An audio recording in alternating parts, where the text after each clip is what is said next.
Awali aktivitas dan pelayanan Anda melalui renungan pagi Pulang ke Rumah, dituliskan oleh Ellen G. White bersama Pendeta Jenny Kanejo. Selamat mendengarkan. Shalom, selamat pagi para pendengar yang setia. Selamat menikmati hari yang baru. Selamat menerima berkat Tuhan melalui audio Renungan Pagi.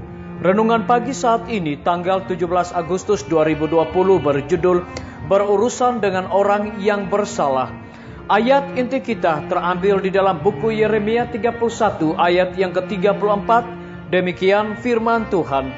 Aku akan mengampuni kesalahan mereka dan tidak lagi mengingat dosa mereka. Mari kita ikuti penjelasannya.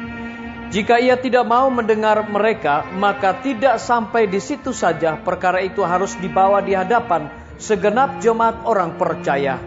Biarlah anggota-anggota jemaat sebagai wakil-wakil Kristus bersatu dalam doa dan permohonan yang penuh kasih sayang, supaya orang yang bersalah itu dapat dipulihkan.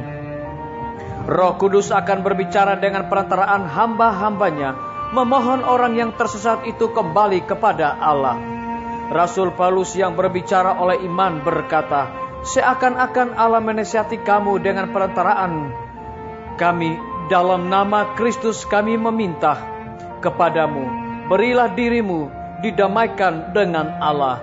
2 Korintus 5 ayat 20. Ia menolak tawaran persatuan ini, telah memutuskan ikatan yang mengikat dia kepada Kristus, dan dengan demikian telah memisahkan dirinya dari persekutuan jemaat. Sejak saat itu, kata Yesus, pandanglah ia sebagai seorang yang tidak mengenal Allah, atau seorang pemungut cukai. Tetapi jangan hendaknya ia dianggap sudah dipisahkan dari kemurahan Allah. Jangan hendaknya ia dipandang hina atau dilalaikan oleh saudara-saudaranya yang lama, melainkan diperlakukan dengan kelemah lembutan dan belas kasihan, sebagai salah satu domba yang hilang, yang masih sedang dicari oleh Kristus untuk dibawa ke kandangnya. Petunjuk Kristus mengenai perlakuan terhadap orang yang berbuat kesalahan, mengulangi bentuk yang lebih terperinci, ajaran yang diberikan kepada Israel dengan perantaraan Musa. Janganlah engkau membenci saudaramu di dalam hatimu, tetapi engkau harus berterus terang menegur orang sesamamu, dan janganlah engkau mendatangkan dosa kepada dirimu karena dia. Imamat 19 ayat 17. Maksudnya, kalau seseorang melalaikan kewajiban yang diperintahkan oleh Kristus tentang berusahalah memulihkan mereka yang dalam kesalahan dan dosa, maka ia mengambil bagian dalam dosa itu. Terhadap kejahatan yang sebenarnya dapat kita bendung. Kita bertanggung jawab seolah-olah kita sendiri bersalah dalam perbuatan itu. Tetapi hanyalah kepada orang yang berbuat kesalahan kita harus menunjukkan kesalahan itu. Jangan hendaknya kita menjadikannya suatu buah mulut atau kritik di antara kita sendiri. Meskipun sesudah mengatakannya kepada jemaat, kita tidak boleh mengulanginya kepada orang-orang lain dengan leluasa. Suatu pengetahuan tentang kesalahan orang Kristen hanyalah menjadi batu sandungan bagi dunia yang tidak beriman, dan oleh merenungkan perkara-perkara ini dapat merugikan diri kita sendiri, karena oleh memandang kita berubah. Sementara kita berusaha memperbaiki kesalahan seorang saudara, Roh Kristus akan menuntun kita untuk melindunginya sedapat mungkin dari kritik sekalipun di pihak saudara-saudaranya sendiri, dan tambahan pula dari celaan dunia yang tidak beriman. Kita sendiri bersalah dan memerlukan belas kasihan dan pengampunan Kristus, dan sebagaimana kita ingin diperlakukannya, demikian juga Ia memerintahkan kita untuk memperlakukan satu dengan yang lain. Disalin dari buku Alfa dan Omega, jilid 6, halaman 53 dan 55. Saudara-saudaraku, para pendengar yang setia dimanapun Anda berada saat ini, semoga firman Tuhan hari ini akan menjadi berkat rohani bagi kita semua dalam melakukan aktivitas kita masing-masing. Saya mengajak semua para pendengar yang setia untuk berdoa bersama-sama. Bapa kami yang bersemayam di dalam takhta kerajaan sorga, terima kasih oleh karena kebenaran firman-Mu di pagi hari ini mendatangkan berkat bagi kehidupan kami, agar supaya kami tidak perlu membeberkan kesalahan orang kepada orang lain. Terpujilah nama-Mu ya Tuhan. Pagi ini hamba menyerahkan tim medis ke dalam tangan Tuhan. Engkau berkati dokter, perawat, bidan, para relawan kesehatan yang ada di setiap rumah sakit yang ada di Indonesia. Kiranya hikmat dan kasih setia Tuhan Engkau curahkan kepada mereka, agar dapat memberikan pelayanan yang terbaik kepada orang-orang yang terinfeksi wabah corona. Hamba juga berdoa bagi pimpinan-pimpinan organisasi gereja Tuhan, dari tingkat yang tertinggi sampai kepada jemaat-jemaat, bahkan seluruh gembala jemaat dimanapun mereka berada saat ini.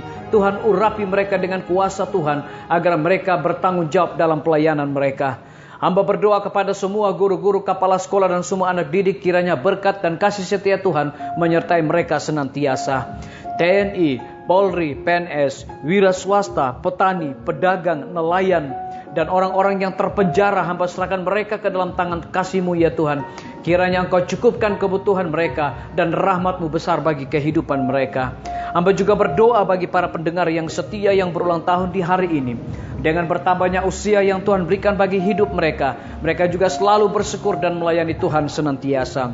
Lebih daripada itu ya Bapa, kami bersyukur dan berterima kasih kepada Tuhan Yesus, oleh karena besok tepatnya negara kami merayakan hari kemerdekaan yang ke-75. Kiranya Engkau memberkati bangsa dan negara kami, agar menjadi bangsa yang bertakwa kepada Tuhan. Dan lebih daripada itu, biarlah kami seluruh masyarakat akan hidup di bawah kasih karunia Tuhan, dan kami terus mentaati setiap peraturan-peraturan yang ada di pemerintah kami ini. Dan lebih daripada itu ya Tuhan, dengan Dirgahayu Republik Indonesia yang ke-75, Engkau berikan hikmat khusus kepada Bapak Presiden bersama dengan wakil dan seluruh menteri-menteri, agar mereka dapat menjalankan bangsa dan negara kami ini boleh sesuai dengan hikmat Tuhan. Terima kasih Bapa yang baik. Dengarlah doa kami Tuhan, dan mau mengampuni segala dosa kami, karena kami sudah berdoa hanya di dalam nama Tuhan Yesus dan Juru Selamat kami. Amin. Sampai jumpa. Tuhan Yesus memberkati kita semua. Betapa ku rindu negeri yang indah, yang disediakan Bapa.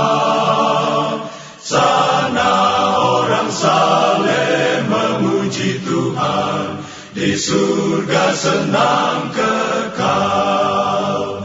Ku rindu ke surga, sana rumahku.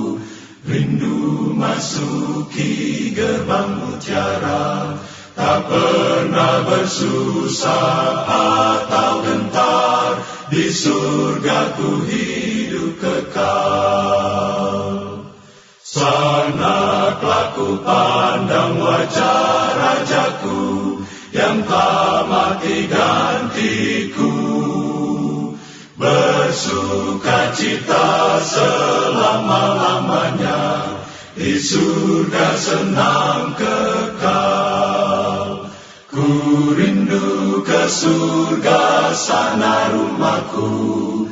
Rindu masuki gerbang mutiara, tak pernah bersusah atau gentar, di surga ku hidup kekal.